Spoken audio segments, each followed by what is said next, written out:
Pada awal abad ke-16, di kedalaman hutan wilayah Maya, hidup sebuah komunitas kecil yang jauh dari pusat peradaban. Salah satunya adalah Jaguar Paw, seorang pemburu muda yang sehari-hari berburu bersama ayahnya, Flint Sky, sang kepala suku. Mereka adalah masyarakat yang damai, jauh dari niat menyerang ataupun menguasai suku lain. Suatu hari, dalam sebuah perburuan, Paw bersama ayah dan teman-temannya mengejar seekor tapir. Perburuan itu tidak mudah. Hewan itu lincah, membuat mereka kewalahan. Namun, sebuah jebakan telah disiapkan.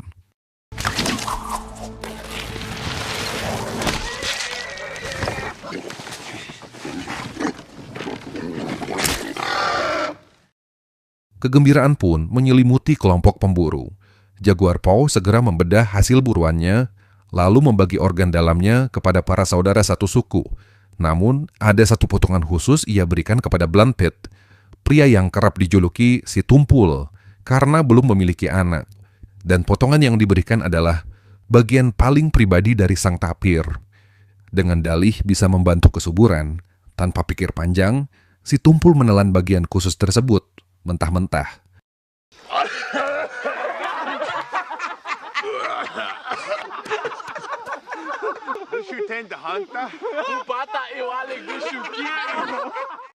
Menyadari lelucon itu, rasa malu berubah menjadi kemarahan. Flint Sky, ayah Jaguar Paw, segera menenangkan dan memberinya ramuan daun sebagai solusi tradisional. Sky meyakinkannya, ramuan inilah rahasia di balik ia dapat memiliki 10 orang anak. Namun ada satu hal, ramuan ini sangatlah kuat. Bukan untuk dimakan, tapi dioles.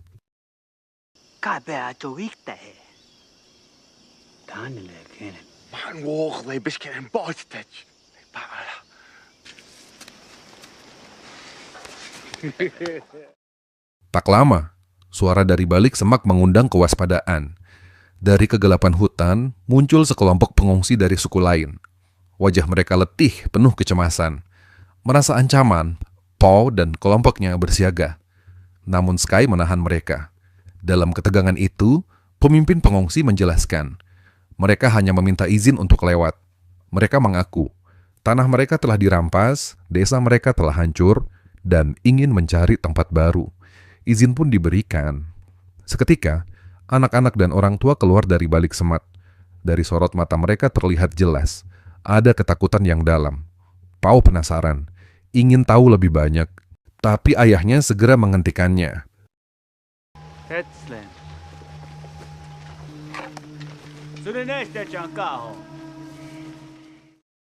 Dalam perjalanan pulang, Flint Sky mengingatkan semua anggota rombongan untuk tidak menyebarkan cerita pertemuan tadi. Khusus kepada Jaguar Paw, ia berpesan, jangan biarkan rasa takut menguasai hati. Bagi Flint Sky, ketakutan adalah penyakit. Jika dibiarkan, ia akan menyebar ke seluruh suku. Untuk saat ini, kehidupan berjalan seperti biasa. Para pemburu disambut hangat keluarga masing-masing. Sementara si Tumpul justru langsung dimarahi ibu mertuanya karena belum juga memberinya cucu. Tanpa basa-basi, ia langsung diperintah untuk masuk ke gubuk bersama istrinya. Desa pun kembali riuh dengan tawa dan canda.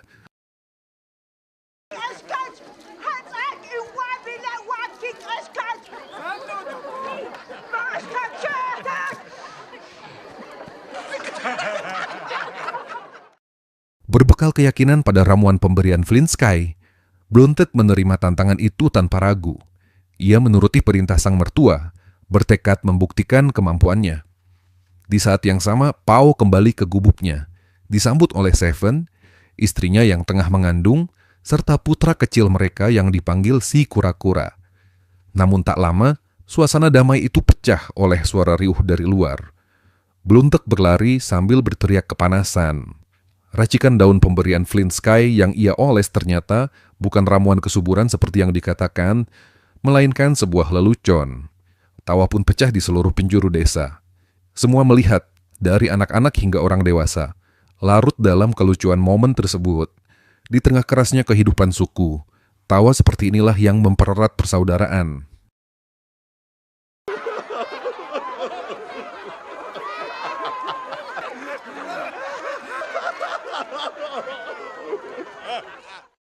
Malam itu, warga desa berkumpul di sekitar api unggun.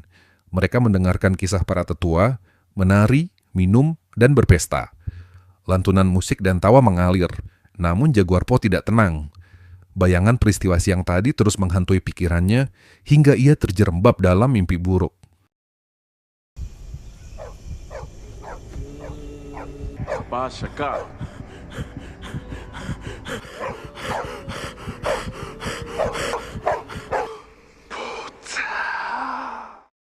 Pagi buta, bahaya itu benar-benar datang.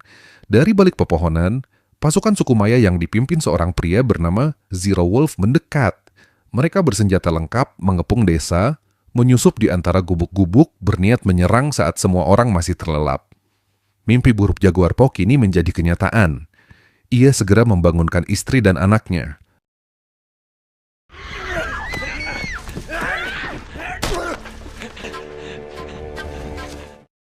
Seketika, prajurit Maya bergerak. Serangan penuh dimulai. Teriakan memenuhi udara, api melahap rumah-rumah. Pasukan Zero Wolf membantai tanpa ampun. Di tengah kekacauan, Jaguar Po berjuang mencari jalan keluar bagi keluarganya. Ia membawa mereka menuju sebuah sumur kering, bergegas menurunkan istri dan anaknya ke dalam, berharap mereka aman dari pandangan musuh. Namun saat tali masih di tangannya, salah satu prajurit Zero Wolf melihatnya. Waktu habis, tali di tangannya meluncur cepat, membuat istri dan anaknya terayun keras ke dinding sumur. Tak ada waktu lagi. Pao melepaskan tali itu, lalu berbalik menghadapi musuh.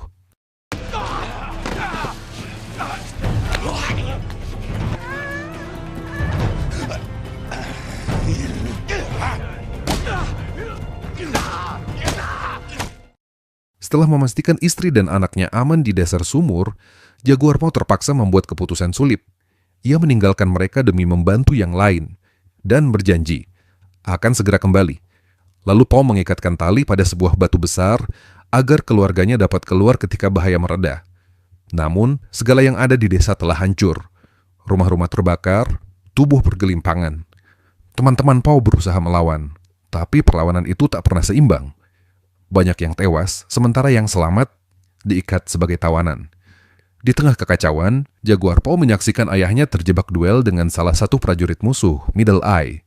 Dengan nekat ia turun tangan, sempat membuat Middle Eye kewalahan, bahkan hampir menghabisinya. Namun sebelum segalanya dituntaskan, sang pemimpin, Zero Wolf, tiba-tiba muncul dari belakang dan melumpuhkannya. Middle Eye yang dipermalukan terbakar amarah, ingin menghabisi Pao saat itu juga. Tapi Zero melarang. Ia menginginkan Jaguar Po hidup-hidup.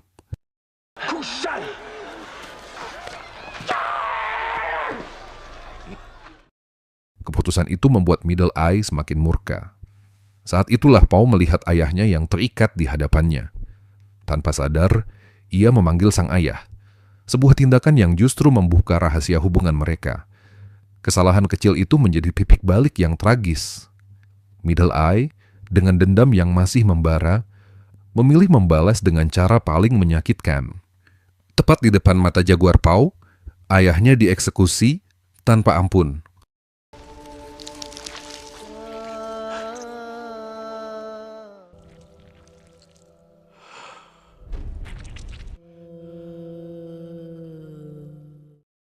Belum puas, Middle Eye memukuli Pao hingga pingsan. Sejak saat itu, seluruh anggota suku menjadi tawanan. Tangan mereka diikat, mata mereka dipaksa menyaksikan kebiadaban. Anak-anak hanya bisa menangis ketakutan. Para perempuan diperkosa, sebagian dibantai begitu saja. Blunted, yang selama ini jadi bahan olok-olok, hanya bisa berteriak histeris, tak berdaya. Saat istrinya diseret paksa oleh para prajurit.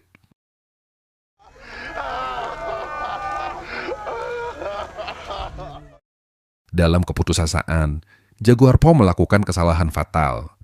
Matanya terus mengarah pada sumur, tempat keluarganya bersembunyi.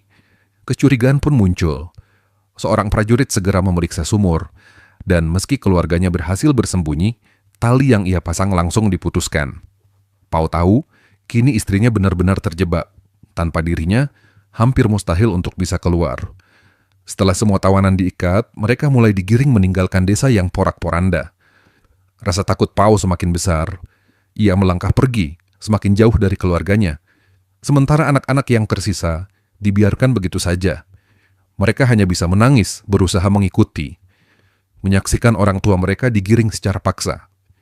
Dalam perjalanan, Paul melihat rombongan lain, para pengungsi yang kemarin meminta izin lewat. Kini nasib mereka sama, terikat menjadi tawanan. Saat itu, Paul menyadari inilah akhir dari suku mereka.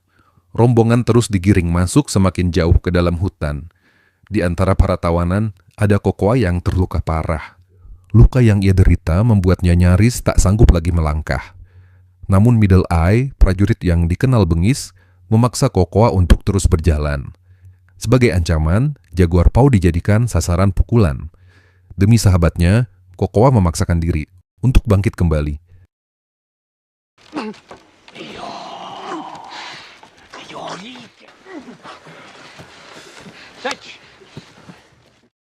Setelah menempuh perjalanan jauh, mereka tiba di tepian sungai. Arusnya deras, dan para tawanan tetap dipaksa menyeberanginya. Di titik inilah, anak-anak yang sejak awal mengikuti orang tua mereka akhirnya terhenti. Mereka hanya bisa menangis melihat ayah dan ibu mereka digiring pergi.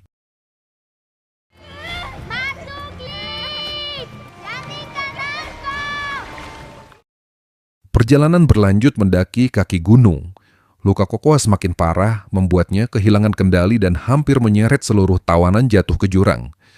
Blunted yang berada di barisan depan berusaha menahan dengan sekuat tenaga, mengaitkan kakinya pada akar pohon. Namun Middle Eye hanya berdiri menonton, seolah tak peduli apakah para tawanan jatuh atau selamat. Baginya, penderitaan tawanan adalah hiburan. Meski akhirnya mereka berhasil selamat, kekejaman belum berhenti. Kakao yang sudah lemah dilepaskan ikatannya, lalu didorong ke jurang.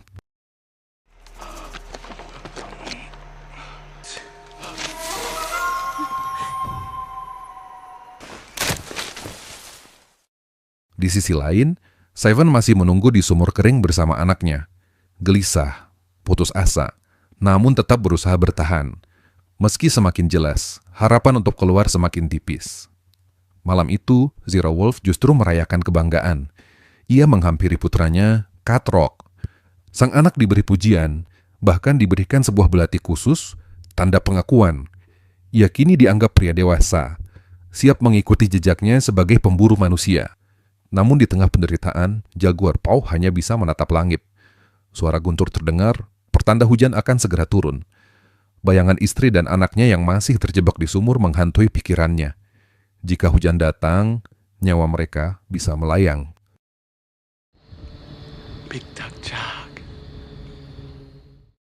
Keesokan harinya, perjalanan kembali berlanjut. Sebuah pohon besar tumbang nyaris menimpa para tawanan. Mereka selamat, namun rasa waspada kian meninggi. Tak lama, mereka bertemu dengan seorang gadis kecil yang menangis di pinggir jalan. Tubuhnya kotor, matanya sembab, dan di sampingnya terbaring mayat sang ibu. Dengan penuh duka, gadis itu mendekati rombongan. Para prajurit segera mendorongnya dengan tongkat, menganggapnya berpenyakit dan harus dijauhi. Namun, yang terjadi setelahnya membuat semua orang terdiam. Wajah gadis kecil itu berubah. Sorot matanya tajam, suaranya penuh keyakinan. Ia menubuatkan kehancuran. Kekejaman kalian akan segera binasa. Takutlah pada langit yang menghitam, dan pada pria yang berlari bersama jaguar. Karena dialah yang akan membawa akhir bagi mereka semua.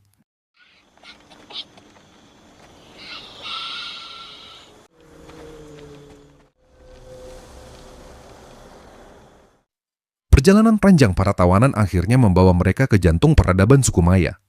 Tempat di mana kehidupan manusia tak lebih dari alat persembahan bagi para dewa.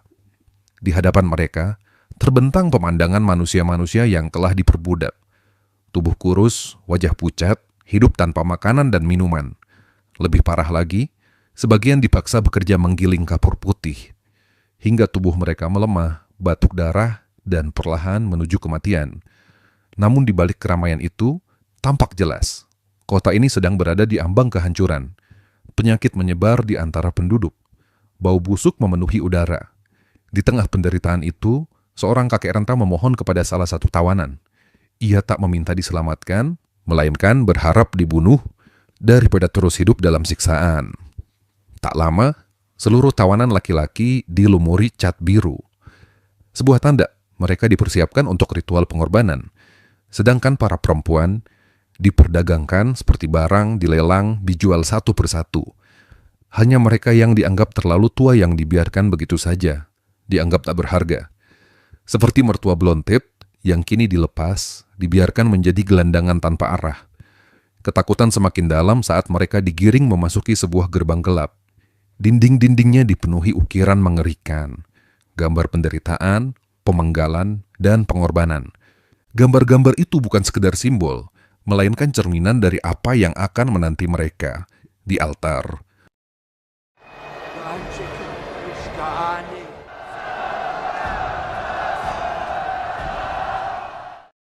Kengerian itu segera nyata di depan mata. Mereka dibawa menuju pusat kota. Kota ini bukan sekedar pemukiman biasa. Disinilah berdiri piramida batu raksasa yang menjulang merah darah. Tempat pemujaan terhadap Dewa Matahari yang mereka sebut Kukulkan. Dari puncak piramida, sang raja duduk bersama permaisuri dan putra mahkota kecilnya, menyaksikan segala yang terjadi di bawahnya. Ribuan orang berkumpul, bernyanyi, berteriak, menari dalam satu suara. Namun di balik kemegahan itu, ada kenyataan yang jauh lebih gelap. Kota ini hidup dari darah manusia. Dari atas sana, satu persatu manusia dikorbankan. Dada mereka dibelah, jantung dicabut saat masih berdenyut, kepala dipenggal lalu dilemparkan ke bawah. Ribuan orang bersorak menyambut kepala yang menggelinding di tangga batu. Para ibu bahkan berebut mengoleskan darah segar ke dahi bayi mereka. Semua dilakukan dengan keyakinan. Darah suci adalah berkah, sebuah perlindungan dari Dewa Matahari. Kini, saat yang paling menakutkan tiba.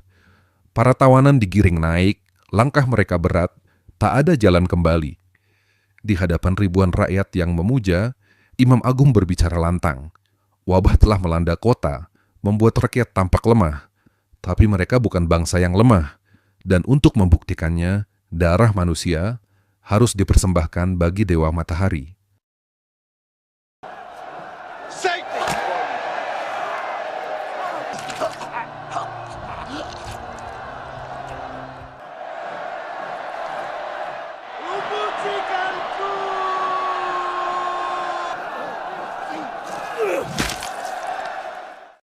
Satu persatu, korban berikutnya mengalami nasib serupa. Jaguar Paw hanya bisa menatap, melihat temannya dibaringkan di altar. Dalam sekejap, dadanya dibelah. Jantungnya yang masih berdetak diangkat tinggi ke langit, dipersembahkan kepada Dewa Matahari. Kepala dipenggal, tubuh dilemparkan ke bawah. Sorak-sorai semakin menggema. Hingga akhirnya, tiba giliran Jaguar Paw. Ia hanya bisa menatap kosong, pasrah menghadapi maut yang semakin dekat. Sang istri yang masih terperangkap pun turut merasakan firasat buruk. Ia tahu suaminya dalam bahaya. Ia berdoa, memohon, agar suaminya kembali. Sukun, Shitet Utsil, Mupatehembin, Mahbilai. Lalu, keajaiban itu benar-benar datang.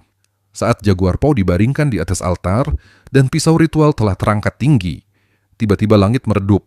Matahari perlahan tertutup oleh bayangan bulan. Sebuah gerhana, fenomena yang tak pernah mereka pahami membuat seluruh rakyat mendadak panik, gemetar dalam ketakutan. Bagi pendeta suku Maya, fenomena itu adalah tanda suci. Mereka percaya, Dewa Matahari sudah kenyang dengan darah. Ritual harus segera diakhiri. Jaguar Paw pun selamat dari maut. Kasut, Sestali, Tiktok!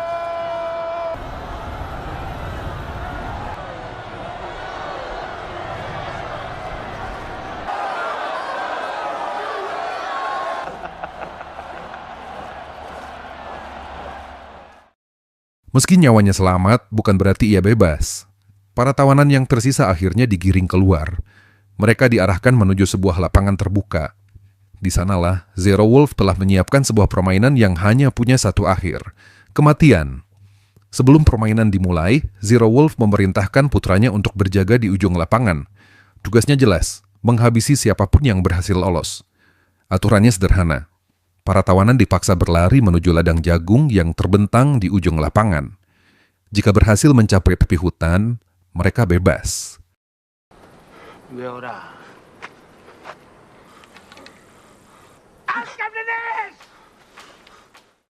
Blunted dan seorang temannya jadi yang pertama. Mereka berlari sekencang mungkin, berusaha menepis rasa takut, tapi rentetan serangan menghujani mereka tanpa ampun. Panah, tombak, dan batu. Hanya dalam hitungan detik, mereka berakhir tragis di tengah lapangan.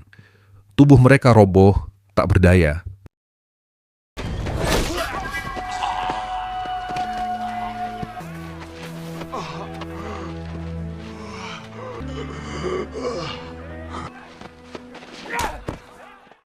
Kini giliran Jaguar Paw bersama seorang tawanan lain.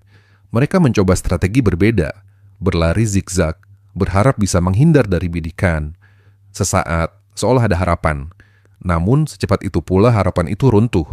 Panah menembus wajah rekannya, sementara Jaguar Paw terhantam di sisi perut, membuatnya tersungkur. Ia masih hidup, tapi terluka parah. Cutthroat melangkah maju. Pisau terhunus, siap menghabisinya. Namun di saat genting itu, Blunted, meski sekarat, berusaha menolong sahabatnya. Gangguan itu memberi celah. Paw bangkit, melawan, dan menikamkan anak panah yang menancap di tubuhnya ke leher Cutthroat. Putra kesayangan Zero Wolf roboh di hadapan semua orang. Sang ayah berlari panik, namun sudah terlambat. Sementara Jaguar Paw bangkit, lalu berlari masuk ke dalam hutan. Kesedihan seketika berubah menjadi amarah. Zero Wolf yang baru saja menyaksikan putranya tewas, murka. Tanpa banyak kata, perburuan dimulai.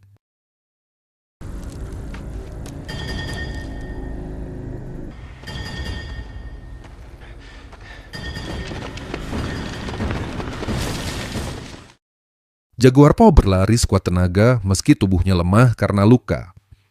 Dalam pelarian, ia terperosok ke tumpukan bangkai manusia tanpa kepala yang berserakan di bawah kakinya. Bau busuk menusuk membuatnya terpaku. Bukti nyata betapa mengerikannya suku ini. Namun ia tak punya waktu untuk termenung. Ia harus merangkak keluar dan melanjutkan pelariannya. Sayangnya, luka di perutnya kian parah. Nafasnya berat, langkahnya melemah. Hingga akhirnya Paw memanjat sebuah pohon untuk bersembunyi. Para pemburu lewat begitu saja, tanpa menyadari keberadaannya. Jaguar Paw terdiam, nyaris tak bernapas. Untuk sesaat, ia merasa aman, sampai tetesan darah dari lukanya jatuh.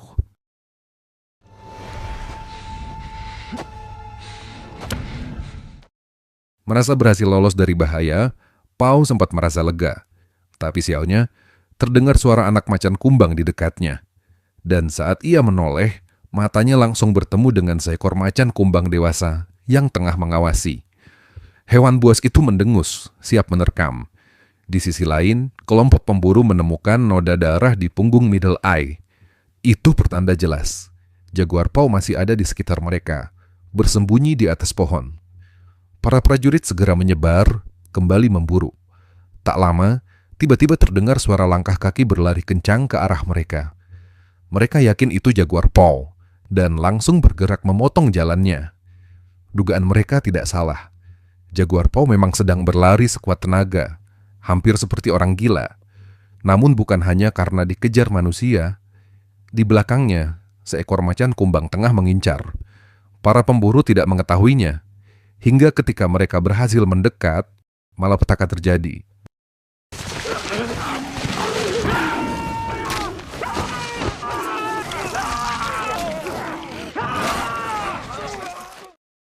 Panik seketika melanda.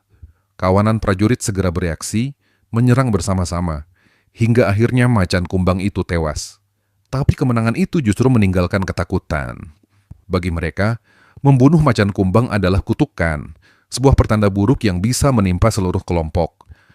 Nubuat seorang gadis kecil tentang datangnya malapetaka perlahan menjadi kenyataan. Sebagian mulai goyah, menyarankan agar perburuan dihentikan. Namun Zero Wolf menolak sebuah tahayul. Baginya kata-kata itu hanyalah omong kosong. Ia hanya ingin satu hal, kepala Jaguar Paw. Perburuan harus diteruskan. Pengejaran berlangsung tanpa henti. Hingga malam tiba, Paw merasa ancaman sudah menjauh. Ia mencoba beristirahat sejenak, namun tak lama, cahaya api dari obor para prajurit kembali mendekat. Tak ada pilihan lain, ia harus terus berlari. Keesokan paginya, Salah satu prajurit menemukan jejak jaguar Paw. Namun sial, ia justru dipatok ular berbisa. Zero Wolf tak peduli. Bukannya berhenti, ia malah memerintahkan pasukannya melanjutkan perburuan. Tak ada belas kasihan, tak ada waktu untuk berduka. Tubuhnya yang sekarat ditinggalkan begitu saja. Perburuan pun berlanjut. Jaguar Paw terus berlari. Tak lama, panah dan tombak melesat hanya beberapa inci dari tubuhnya. Paw berlari semakin kencang menuju tepi sungai. Di hadapannya air terjun curam mengancam. Di belakang, para pemburu Kian mendekat. Hanya ada dua pilihan. Mati di tangan musuh atau melompat ke jurang air. Jaguar Paw memilih jalan kedua, melompat tanpa ragu. Zero Wolf meyakini itu adalah akhir perburuan. Tapi perkiraannya salah besar. Jaguar Paw muncul kembali di permukaan, hidup, bahkan berani menantang musuh untuk mengikutinya. Dengan lantang ia menegaskan, inilah hutannya. Ia adalah Jaguar Paw dan mereka kini berada di wilayahnya. Amarah Zero Wolf membara. Saat salah satu anak buahnya menyarankan agar mereka berhenti, jawabannya hanya satu, kematian. Mamalo.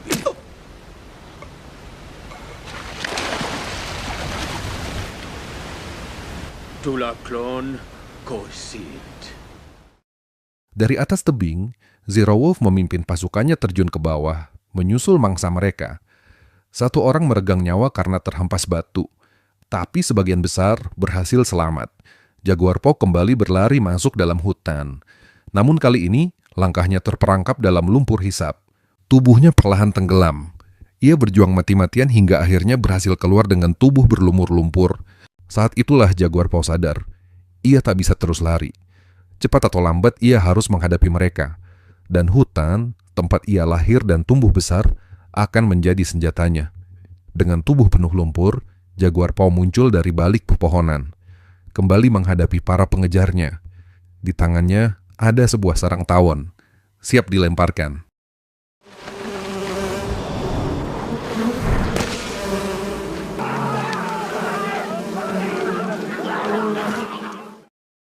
Jaguar Paw kini tak lagi sekedar bertahan. Ia mulai menyusun strategi. Dari seekor kodok beracun, ia melumuri duri tajam untuk dijadikan senjata mematikan.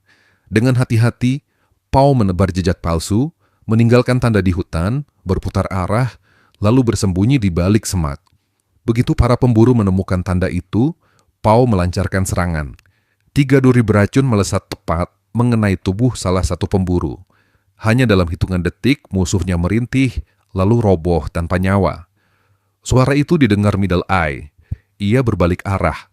Namun belum sempat mengambil senjata lawannya, Paw berhadapan langsung dengan Middle Eye. Pertarungan tak dapat dihindarkan. Middle Eye menyerang dengan kapaknya, berayun liar berusaha menghabisi Jaguar. Tapi Paw dengan cekatan menghindar, menyelinap di bawah ayunan senjata lawan, lalu meraih kapak lain yang tergeletak di tanah. Dengan satu tebasan keras, kapak itu menghantam kepala Middle Eye, mengakhiri hidupnya.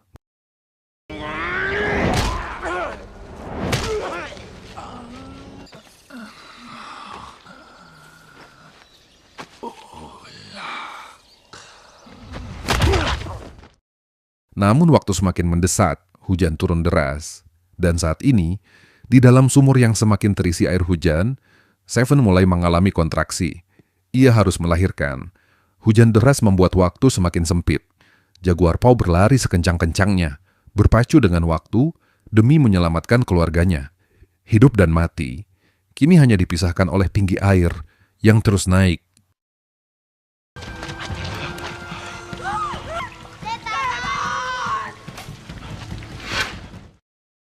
Di dalam hutan, perburuan mencapai puncaknya. Jaguar Paw berhadapan langsung dengan Zero Wolf. Anak panah menembus dadanya, membuatnya jatuh. Tapi ia tetap berdiri, menantang Zero Wolf untuk maju. Dan ketika sang pemimpin musuh menerjang, sebuah perangkap terakhir, perangkap untuk berburu tapir, sudah menunggu.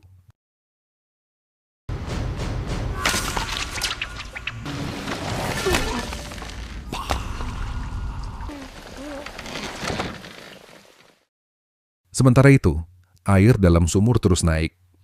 Seven yang sedang hamil tua harus berdiri di atas sebuah batu, menggendong putra mereka di bahunya agar tetap bernapas. Dalam kondisi genting itulah, ia justru melahirkan anak keduanya, di tengah derasnya hujan, di antara hidup dan mati.